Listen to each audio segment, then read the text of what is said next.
ang dakilang kapistahan ng banal na puso na Jesus, kamalmahalang puso na Jesus. Ito po ay ikalawang linggo pagkatapos ng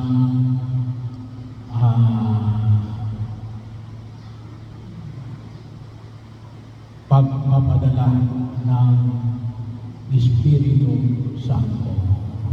So yung unang linggo pagkatapos ay yung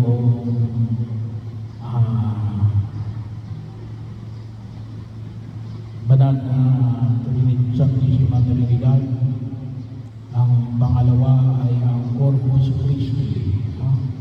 So ngayon yung Biyernes pagkatapos ng Corpus Christi.